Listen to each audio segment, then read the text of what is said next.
In the quiet town of Angbo, in Ebonyi State, southeastern Nigeria, a boy named Simon Nyoku Eka was born on March 21, 1985, under the shadow of a nation still healing from the scars of the Biafran War.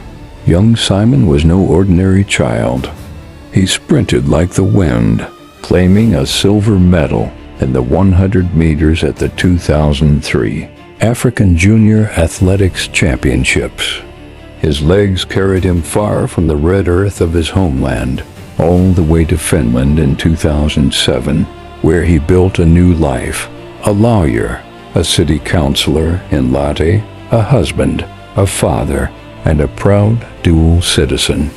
But deep in his heart burned the unfinished dream of Biafra, the right of his people to self-determination, stolen in 1970 when the guns fell silent and Nigeria claimed victory. For years, Simon lived peacefully in the cold north, serving on Finland's public transport, bored and running for office under the National Coalition Party. He was a bridge between worlds, an Igbo son in Europe, a voice for immigrants. But in 2019, something stirred.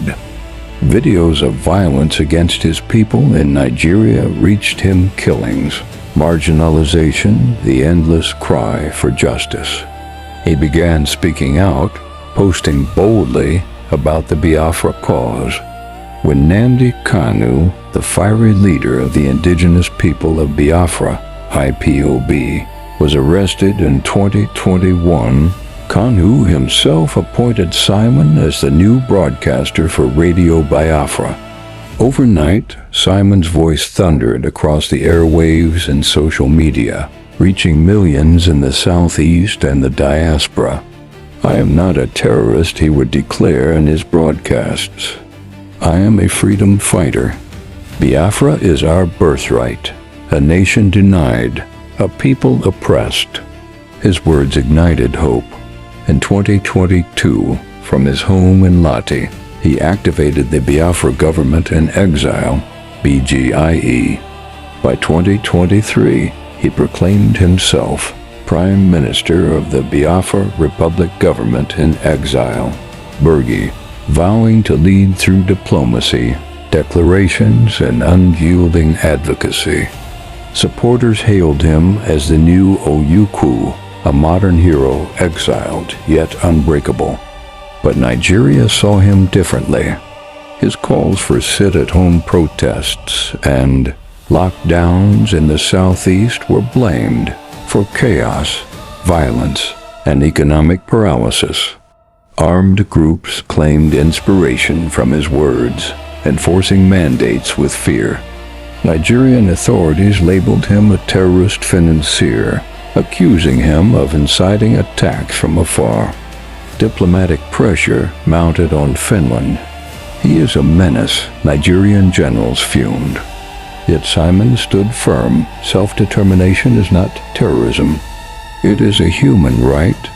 The storm broke in November 2024.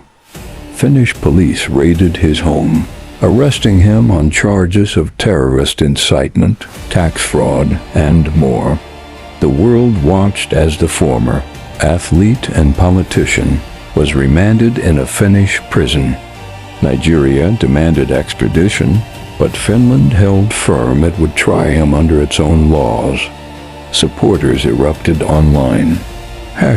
#Free Simon Ekpa now trended endlessly. Fan pages sprang up, posting in his signature fiery style old broadcast replayed. New declarations issued on his behalf. "Our Prime Minister is oppressed for speaking the truth," they cried.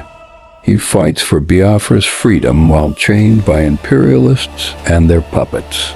In September 2025, the gavel fell, 6 years in prison. The court ruled he had promoted Biafran independence by illegal means, equipping armed groups through networks and words. Yet even behind bars, Simon's spirit soared. Proxies in BRGIE continued the work lobbying in Washington, declaring conventions, negotiating recognitions. The voice of Biafra cannot be silenced. They posted, sharing videos of his past speeches. Hashtags flooded X. Hashtag free Simon Ekpa now. Portraits of him as a martyr. Calls for global pressure on Finland. He is Nelson Mandela in chains, supporters declared. Oppressed for advocating self-determination. As January 2026 dawned, Simon Ekpa remained in a Finnish cell, his sentence just beginning. But his movement lived on fiercer, more determined. Accounts bearing his name thundered daily. Biafra will rise. The Prime Minister guides us from exile within exile. Old allies splintered, new ones emerged. In the southeast, whispers of peace mingled with echoes of unrest, but the dream endured. Simon Ekpa, the sprinter who ran to freedom, the broadcaster who refused to be muted, the Prime Minister in prison became a legend, a man who turned chains into a megaphone, proving that for a people seeking self-determination, one voice, even imprisoned, can shake empires. Hashtag Free Simone Ekano. Biafra lives.